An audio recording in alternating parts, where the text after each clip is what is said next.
बहरी नाकाबंदी की वजह से ईरानी मईशत मुश्किलात में है। नाकाबंदी की वजह से वो तेल फरोख्त नहीं कर पा रहा। अमेरिकी सदर ट्रंप का दावा, कहा ईरान शायद 2 हफ्ते के वक्फे के दौरान तैयार हो चुका हो। ईरान को मौका दे रहा हूँ, चाहता हूँ बेहतर डील हो जाए। ईरान ने डील ना की तो हमारी फौज उनसे निपटेगी।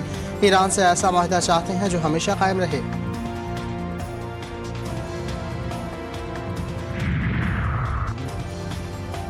ईरान में ना कोई शिद्दत पसंद है और ना ही एतदाल पसंद।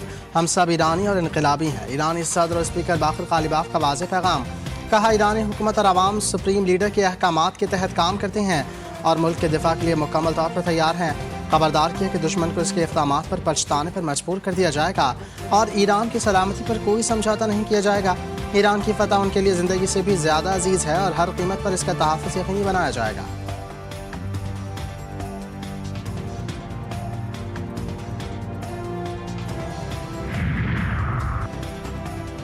ट्रंप ने मुआहिदा न करने वालों के कत्ल की बात करने वाले का बयान दोबारा शेयर कर दिया।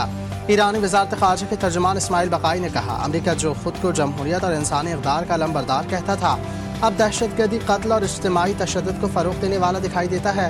इस्माइल बक़ाई ने सवाल उठाया कि अगर ये गहरी अखलाक़ी नाकामी नहीं तो फिर इसे क्या कहा जाए।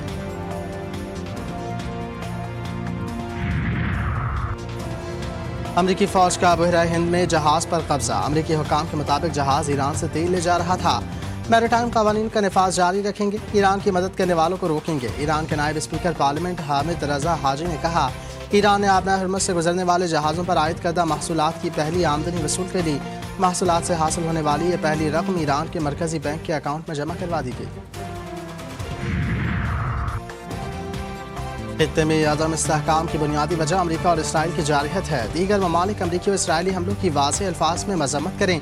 ईरानी वज़ीर ख़ारजा अब्बास अराग़ची की जनूबी कोरिया के ख़ुसूसी इल्ची से मुलाकात में गुफ्तगू। मुलाकात में ईरान के खिलाफ अमरीकी और इसराइली हुकूमतों के जराइम से आगाह किया। कहा, ईरान बैनुल-अक़वामी कानून के तहत अपनी सलामती और मफादात के दिफा के लिए इक़दामात कर रहा है। इन इक़दामात के नताइज की ज़िम्मेदारी जारह क़ुव्वतों पर आयद होती है।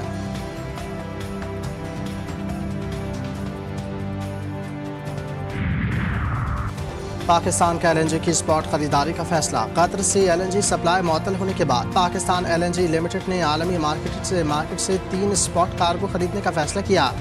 PLNG का कहना है कि बिड्स 24 अप्रैल तक तलब की गई। LNG कार्गोज के लिए बिड्स 24 अप्रैल को ही ओपन की जाएंगी। पहले कार्गो की सप्लाई 27 से 30 अप्रैल के लिए होगी।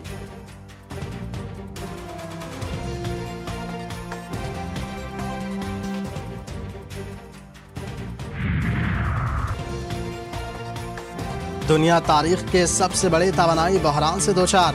आलमी तवानाई एजेंसी के एग्जीक्यूटिव डायरेक्टर फातेह बहरूल ने खबरदार कर दिया।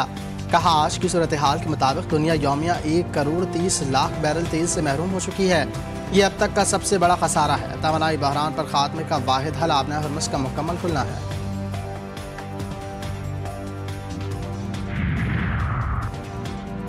आलमी मार्केट में तेल की कीमतों में फिर इजाफा। खाम तेल की कीमत $106 फी बैरल तक पहुँच गई।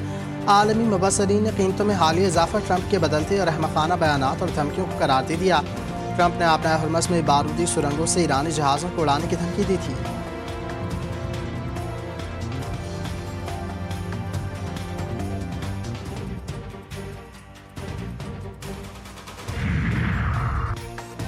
जंगबंदी के बावजूद इसराइली फ़ौज के गजा में वहशियाना हमले। 3 बच्चों समेत 8 फ़लस्तीनी शहीद, 21 ज़ख्मी। इसराइली ड्रोन ने बैतुल हया में एक मस्जिद के करीब फ़लस्तीनियों के ग्रुप को निशाना बनाया। 5 फ़लस्तीनी जान से गए। अल-मग़ाज़ी में गाड़ी में ड्रोन हमले में 3 फ़लस्तीनी शहीद। हमास के तर्जुमान हासिम कासिम ने इन हमलों को हौलनाक कत्लेआम करार देते हुए इसराइल पर जंगबंदी मुआहिदे को नाकाम बनाने का इल्ज़ाम लगाया। तर्जुमान का कहना था कि मुसलसल हमले अमन कोशिशों के लिए संगीन खतरा हैं और कशीदगी में मज़ीद इजाफा कर रही हैं।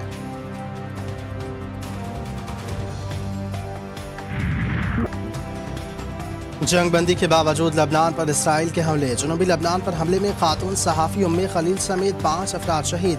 सहाफ़ी ज़ैनब फज शदीद जख्मी। लबनानी मीडिया के मुताबिक खातून सहाफ़ी अलतीरी में एक गाड़ी पर हमले में जाम भाग 2 अफराद की कवरेज के लिए मौजूद थीं। इसराइल ने जानबूझकर उन्हें निशाना बनाया। फ़िज़ाई हमले में अमाल खलील मलबे तले दबकर जाम भाग हो गई।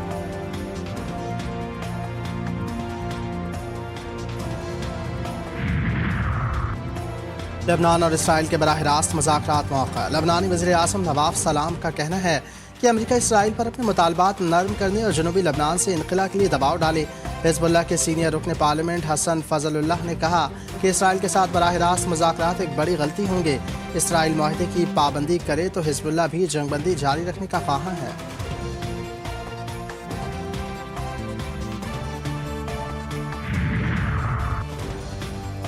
جلا وطن ایرانی رہنما رضا پہلوی پر جرمنی میں ایک شخص نے کیچپ پھینک دیا۔ سماجی کارکن نے امریکی اور اسرائیلی جارحیت کی حمایت کرنے پر ان پر احتجاجاً کیچپ پھینکا۔ پولیس نے مشتبہ شخص کو حراست میں لے لیا۔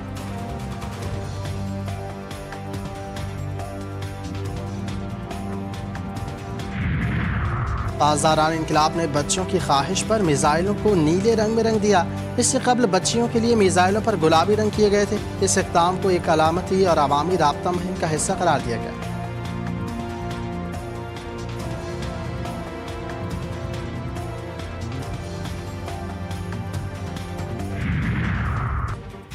بھارت کو حالیہ سفارتی تنقید اور سیاسی بیانات کے باعث عالمی سطح پر دباؤ کا سامنا۔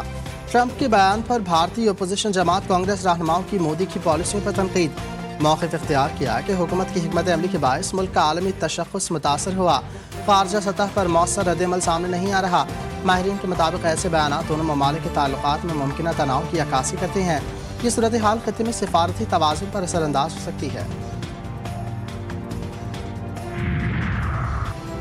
لاہور میں قتل کی لرزہ خیز واردات، 3 معصوم بچے کی قاتل سکی ماں نکلی۔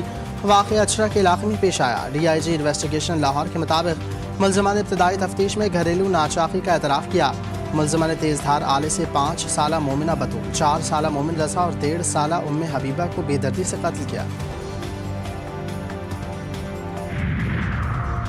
حیدرآباد میں افسوسناک حادثہ، ملت آباد میں گھر کی چھت پر سوئے 3 بچے کرنٹ لگنے سے جاں بحق۔ بچے شادی میں شرکت کے لیے شہداد پور سے حیدرآباد آئے تھے۔ بچوں کو چھت سے گزرنے والی 11,000 وولٹ کی بجلی کی تاروں سے کرنٹ لگا۔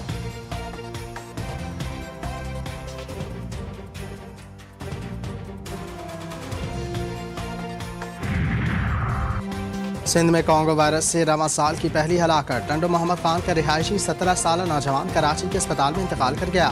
متاثرہ مریض سندھ انفیکشن ڈیزیز اسپتال میں زیر علاج تھا۔ مریض میں گزشتہ روز کانگو وائرس کی تصدیق ہوئی تھی۔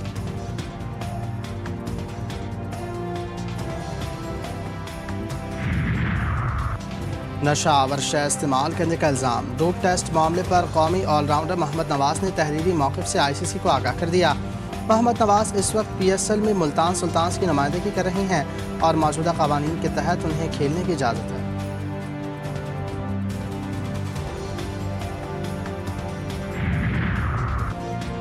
اور پی ایس ایل سیزن 11 میں راولپنڈیز کی مسلسل 8ویں شکست۔ اسلام آباد یونائیٹڈ کو 6 وکٹوں سے شکست دی، 138 رنز کا ہدف 4 وکٹوں کے نقصان پر حاصل کیا۔ دوسرے میچ میں کراچی کنگز نے لاہور قلندرز کو 5 وکٹوں سے ہرایا۔